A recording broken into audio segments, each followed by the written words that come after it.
We're putting the focus on Bay Area athletes. I never thought that I would be doing this, but it was like I got so excited when I found out that it was going to happen. From stories of inspiration. Because if you like the sport, don't think, no matter what your gender is, just come out and play it. To hard work and perseverance. We just uphold that expectation. It's a tradition that's been going on for a very long time. We're highlighting accomplishments that don't always get the recognition they deserve. Sports Focus starts right now. I'm Izzy Quinn. I'm from Oakland High School, and I'm on our varsity cheer squad. I love sports so much because it really unites our community. Make sure to watch KTVU Sports Focus.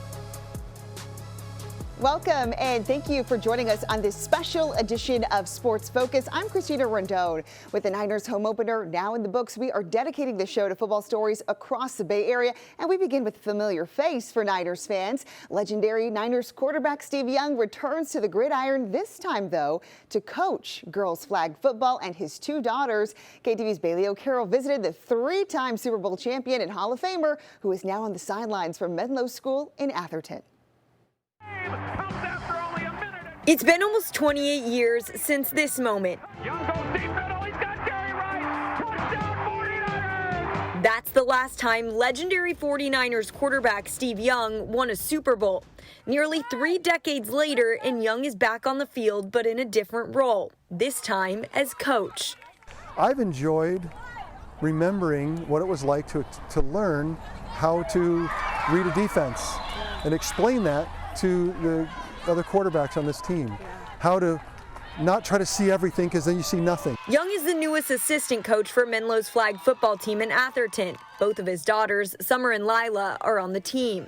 I think it's a joy to see them feel included in something that they've always loved and didn't have an opportunity. But he's so supportive. I mean, the kindest human being ever, and I think that translates to on the field. Like usually kids don't want their dad or their parent coaching because they're super tough on him, and he's tough on me, but he's more of an encouraging kind of dad. Yeah. He wants the best for all. KTVU was there as Menlo played their first ever scrimmage of the inaugural season of girls flag football. It's now a CIF-sanctioned sport. Young's encouragement was on full display.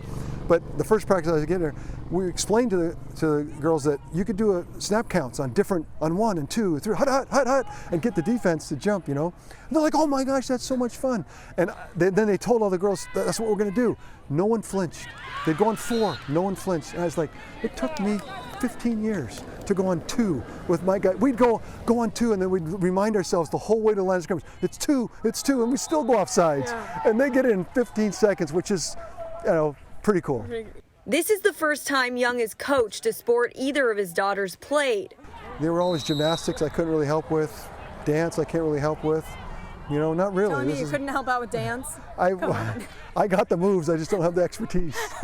While he does have some experience playing quarterback, his daughters have opted to play receiver. We're one of the fastest on the team, so we were just like, let's be wide receiver together. The sisters admit they're competitive with each other. I'm not letting my little sister beat me at anything. I try to leave the rivalry to a minimum, but obviously I love to try to be better than her. If I'm ever better than her, she'd get pretty mad because she's older. But Lila said she'll happily let Summer wear Young's famed number 8. I let her have her glory with the 8, but the next few years I'm definitely going to go for 8. But the idea that my girls are playing football is kind of cool. In Atherton, Bailey O'Carroll, KTVU, Fox 2 News. It's really cool. All right, staying on the peninsula, our next story is about a group of seniors at Serra High School in San Mateo. They have played together all 4 years on varsity, and they hope to make it back to state for the 3rd time together. There's a tradition of excellence at Serra High School these 5 seniors on the football team aim to uphold. Meet Jabari Mann, Colin Tahitua, Jaden Green, Danny New, and Joseph Albert Bay. I say the bond with the guys is just different. You don't get this anywhere else. This team is special because we have lots of talent, diverse talent, talent you wouldn't see on most high school teams. Head coach Patrick Walsh, now in his 23rd year coaching the Padres, promoted 4 of these seniors to varsity when they were freshmen, a first in the history of Serra football. What's special is the longevity. They've been with us longer than any other group of seniors I've ever had, given that we went through that tough time in 2020 that pushed the season into March, April, May, and that gave us the time to work with them. Coach Walsh was at the forefront of advocating for the kids to return to the classroom and sports during the pandemic. The Padres did whatever county health guidelines would allow. We would jump up and touch goalposts. We would have lines where we're far apart from one another. I feel like it's a real testament to our brotherhood. COVID season was very difficult for a lot of people. We didn't know if we were going to have season that year. So, all we had was each other at that time. We weren't allowed to touch a football. Looking back, they say it made them stronger for the next seasons. We were able to help the new players that came sophomore year understand the scheme of the defense and all that. So the chemistry we built since freshman year and sophomore year all the way to senior year helped a lot. It was just a really great experience to come up with my brothers all 4 years playing together, and I really love it. And the boys credit Walsh, the Padres' all-time winningest coach, for fostering their bond, teaching them the values of brotherhood and love. Not only is he a coach on the field, but I think he's a coach off the field, He'll communicate with you, whatever you need off the field. He'll help you, give you advice. Mainly just make you a better man off the field as well. He is like a father figure to everyone on the team, including the coaches. Oh, he's the best man I know alive. He's a really great role model and a really great leader. For me as a coach, my human fuel is love. And being that I'm a high school football coach, love of my players, love to me, and then circling that back to them is what keeps me alive, to be honest with you. Some of the boys are committed to play in college, and they all have aspirations to go pro, just like the legends that came before them. It inspires me to be as great as they are, or even greater. Knowing the history of the school, it's just a lot of I have to do in order to be a part of those big names like Tom Brady, Dave Bakhtiari, Mafi that just got drafted this year. We're all aspiring to be the best we can be here, and this small little 11-acre campus has produced some of the GOATs of all time, including Barry Bonds. The team is focused on winning a state championship and the brotherhood they have with each other. Now it's truly their time. It's their football program. Traditionally, we've won a lot of games here. And just the biggest thing I feel like I've learned from here is that, what comes out on the scoreboard doesn't really matter as much. It's kind of the bonds that you forge here. Now, before Patrick Walsh took over the Serra football program in 2001, he was an assistant coach at his alma mater, De La Salle in Concord, alongside the most successful coach in the history of the game. We're talking about Bob Ladouceur. Just recently, ESPN named Ladouceur's 2001 De La Salle team as the greatest high school football team ever. Yes, ever in the history of high school football. And I sat down with the star running back on that team, former NFL star Maurice Jones-Drew. Maurice Jones-Drew was a junior at De La Salle when he had this breakout game against Cal Poly in 2001. The number 1 and number 2 ranked teams going head-to-head in what was called the game of the century. It was myself, Nathan King, and Elijah Bradley, and Coach kind of went with the hot hand. I just got hot that game. Coach kind of rode with it. I know I got in a lot of trouble for doing the flip, but you do things to kind of keep the energy up on your team, and we were excited about that opportunity to go out and play in the first ever national championship game in front of a national audience. It was the first of 4 touchdowns that night for Jones-Drew. This 2001 De La Salle Spartans team was just named the best high school football team ever by ESPN. They got it right. I think they picked the best high school team ever. That team that I played on was really good, but not only were they really good, we were great teammates. We worked really hard. We were very competitive and great people. And we all kind of stay in touch. As the years kind of go around and, you lose touch a little bit, that article brought us back together. He went on to play at UCLA and spent 9 seasons in the NFL, mostly with the Jacksonville Jaguars, plus a stint with the Raiders. Jones-Drew is now a football analyst for the NFL Network and the Los Angeles Rams. In between those gigs, he's a quarterback coach at De La Salle. I still help out with running backs and receivers and other places, special teams when I can, safety, because I played that here. But spend the majority of my time with the quarterbacks. And I enjoy it. We have a good time. We have a fun time. I try to make it loose, try to give them a little confidence as we go out. It's important as a coach, I was once told, to always bring the energy. And bring the energy he does to both his players and his son, who's a freshman at the school. Every kid that I coach, I take as mine. But to actually have my son here, to go to the school that I went to be excited to go here, to be in some of the same teachers that I had here, and that is very special to me to be around them. De La Salle means a whole lot to me and my family. Coming up, it's a changing of the guard in Pittsburg where longtime coaches are taking on new roles this season. And a look at how athletes are preparing for the inaugural season of girls flag football. But first, let's put the focus on more Bay Area athletes.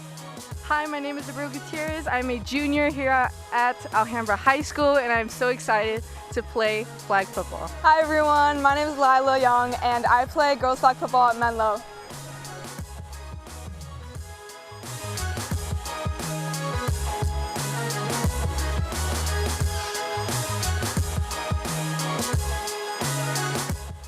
Hello, my name is Marley Alcantara. I play quarterback here at Pittsburg High School, and I love football because it brings me to my calm spot, and I love this place because I can call it home. Hi, my name is Ali Tatola. I go to Pittsburg High School. I'm a first string wide receiver here, first string free safety, and second string quarterback. I also play basketball and do track here, and I'm just looking forward to having a great senior year with my team and all the fun people here. Those student athletes at Pittsburg High School in the East Bay are under the direction of two coaches with a really long history together. We're talking about Victor Galley and Charlie Ramirez, who are now taking on new roles this season. At a Thursday afternoon practice at Pirate Stadium. Hey, let's go off solo. Off solo. Charlie Ramirez is a natural in his first year as varsity head coach. You're not blitzing, you're off.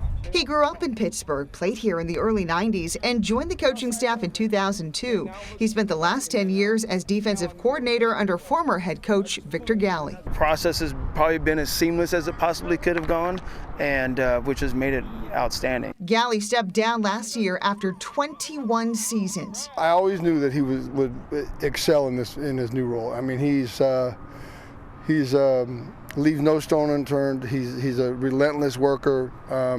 He's a great coach. He knows the game. Ramirez is now on campus full-time. He says his kids inspired him to go back to school when they went off to college. I went and got my teacher credential online during actually the pandemic, so that shut down. I was able to clear all my credential stuff at that time. Meanwhile, Galley was looking forward to visiting the team on his own terms and relaxing on his dock. He's a commercial fisherman in the summer, carrying on a tradition his family started when they first immigrated to the U.S. from Italy. He first went to Alaska with his dad in 1975 and now fishes with his son. But at the start of the school year, he unexpectedly became the head coach of the new girls flag football team. I came back from Alaska and they still didn't have a coach. Reluctantly, I was like, all right. So I didn't want to leave we have some really good girls, and I didn't want to leave them without a coach. Let's go! What are we doing? Let's go! So, Galley is back. He says nearly 80 athletes tried out for flag football, from freshmen to seniors. 28 made the team. We're having fun, but it's we got to get this thing going. This isn't powder puff. It's like real stuff, and I think it's going to be really big. Even this whole time since I took over, he's been right there with me, side by side, helping me along the way with every possible thing I needed. And then, so for the job to stay open until season and for him to step up is really just a testament to who he is. Ramirez not only wants to win a state title, he's prioritized building a program that produces potential college athletes and getting kids scholarships and offers. It raises the bar. And it helps the expectations stay high, that people come, as if they're watching a college game or a professional game. They love Pittsburgh football, and that's with it comes obviously a lot of pressure, but it makes it great. It makes a Friday night here in Pirate Stadium amazing. Next year will mark 100 years of Pittsburgh football. I'm proud of my town. I'm proud of these guys, and I want to see them do well. Good luck to them. Now check out these stats for girls flag football. There are roughly 32 schools with teams out of 177 schools in the North Coast section. Games are played on Mondays or Wednesdays, made up of two 20-minute halves. And because this sport is so new, there are no rankings this season and no section championship this year. The NCS Commissioner of Athletics is excited to see how this sport grows in popularity. All I can say is get out to a game, go watch a game. Those of you out there interested in high school sports, here's a new one in our area, and it looks like it's exciting. It looks like the girls are having a great time. And from the teams we've talked with so far, players are having a good time. We checked out the new team at Alhambra High School in Martinez, who were learning the fundamentals of the game. These athletes are learning to run routes at Alhambra High School in Martinez in preparation for the inaugural season of girls flag football. It's really fun. Jessica Blake is a junior and one of 3 quarterbacks on the team. I just really like sports and I wanted to try something new. What we got? Head coach Al Boyce says it's bare bones football 101. You got to tell them what a quarterback keeper is. You got to tell them what a blitz is. You got to tell them what the flats are. You got to tell them what the different routes are for receivers. It's not just chaos. Everything you say is fresh. And that's a lot of fun because they're not just rolling their eyes like, oh, I've heard this before. They're into it. Ruby Lemire hadn't played any sports until now. I saw the email and I thought, like, I've never seen anything like that before. I've never heard of, like, girls playing flag football. I thought it was super interesting. It was really hard at first, but everyone is really supportive. She went from not being able to catch the ball to now she's getting interceptions and she's catching the ball more and she's part of the team. Some players have experience with soccer or softball and that helps them on the field. The team did well in their scrimmage games and are grateful California finally recognizes this as an official sport. I never really viewed it as a sport because I've never seen it before, and now that it's getting more popular, I just think it's a good way to include everyone and have a sport for everybody. I love the people, I love the community. I love the competition. I'm a very competitive person.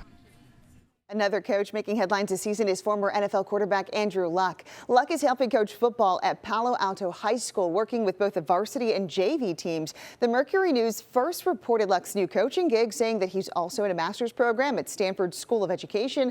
Of course, you'll remember Luck played at Stanford before he went on to become the #1 overall pick by the Indianapolis Colts in 2012. He retired in 2019 at the age of 29 after a number of injuries. Glad to see he is back in a different role for the game he loves. Coming up, Oakland's Castlemont High School takes a trip to SoCal, their special experience and honor for the team's only female athlete. But first, let's put the focus on more Bay Area student athletes. My name is YK. I'm from Bellman College Prep. I'm a photographer, videographer, and video editor, and I love sports because it's fun to be out there on that field. Hi, I'm Vincent Peasy, and I go to Monte Vista High School. I'm an athletic trainer. I love sports because it brings people together, and you're watching Sports Focus.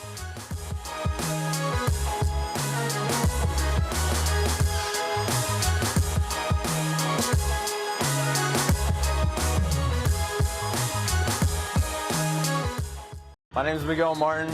I'm a receiver defensive back here at Bellman College Preparatory, and I play sports because I love everything about them, all the lessons that they teach me about my life, about lessons in my family, at school, in the classroom, on the field. Everything about it is just great.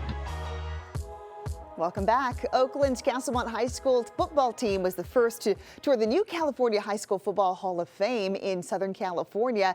KTVU's Brooke Soros shows us how the first ever female player on the team is being honored.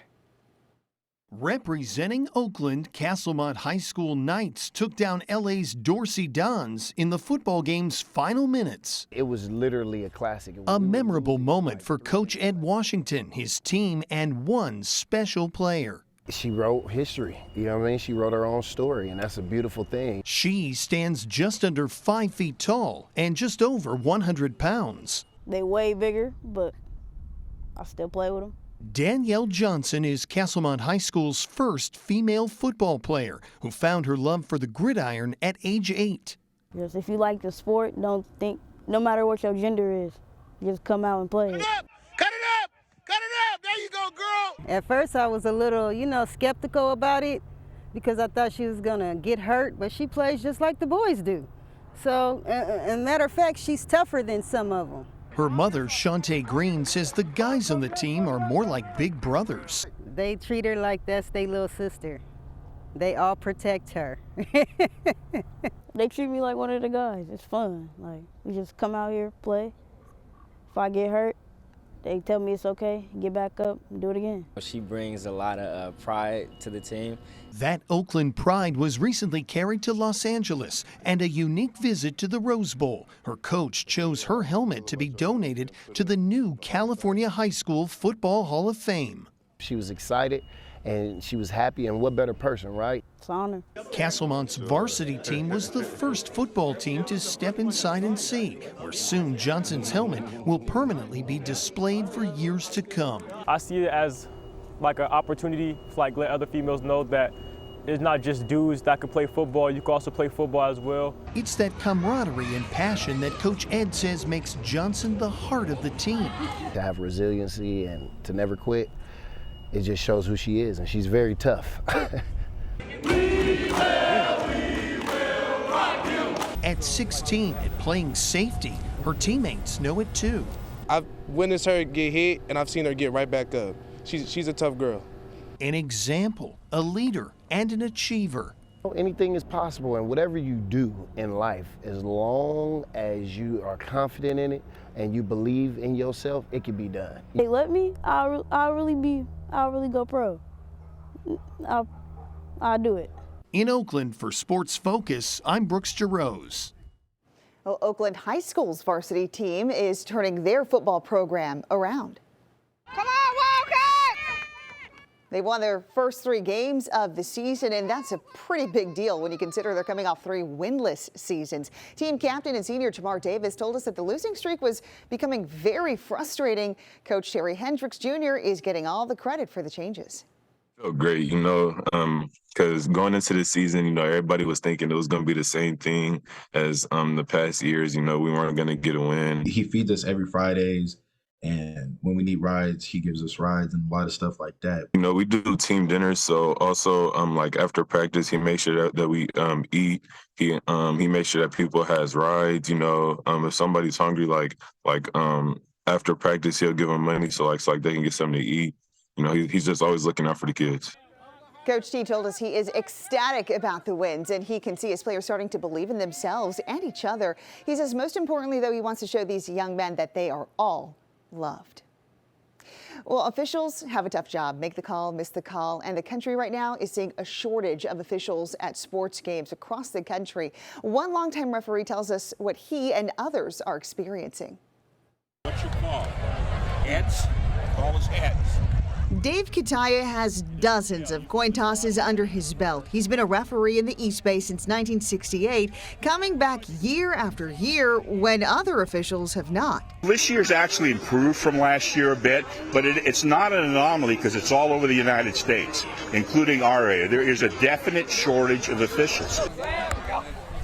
There are reports of canceled baseball games in other states, along with high school football games moved off Fridays and played on Thursdays or Saturdays to accommodate a shortage of officiating crews. The National Association of Sports Officials says 70% of officials quit the game by their 3rd year, and a lot of it boils down to the abuse. It's hard to get folks out, especially when you have a 18-year-old kid out of high school. He doesn't want to go out and do a youth game and be called a bunch of names. Coaches at this game between Acalanes High School and San Ramon Valley earlier this year recognized the issue of poor sportsmanship among spectators in many sports. You make 50% of the people happy and 50% of the people angry with every call, so I just don't think they want to take some of the verbal abuse, if you will, that sometimes they get. Some coaches are screaming at them too much, the players and the parents in the stands, and it seems to be a thankless job. If a game is short and official, it means one less set of eyes on the game. Calls can be missed, and Kataya says as a father himself, he understands parents are emotionally involved when they support their kids. But you also have to support them by setting an example about how you act on the field or on the court. Or we're not in Levi Stadium. We don't have 70,000 people here. Okay? So everything that is said loudly gets amplified. Kataya hopes younger generations will step up to the plate to fill the void. You don't need any education because we provide that education. I mean, we have clinics, we have meetings, we have special training for new officials. We're always recruiting. We need basketball refs at volleyball, everywhere. We need everyone to help out with that with this endeavor, and because if not, our youth sports and high school sports will go away, and we can't have that. Well, if you missed any part of the show or you want to see it again, head to our website, KTVU.com. We'll have it posted there shortly after it finishes. Thank you so much for joining us on this special football edition of Sports Focus. I'm Christina Rendon. We leave you with the sights and sounds of the Pittsburg High School Marching Band. 1, 2, 3, 4.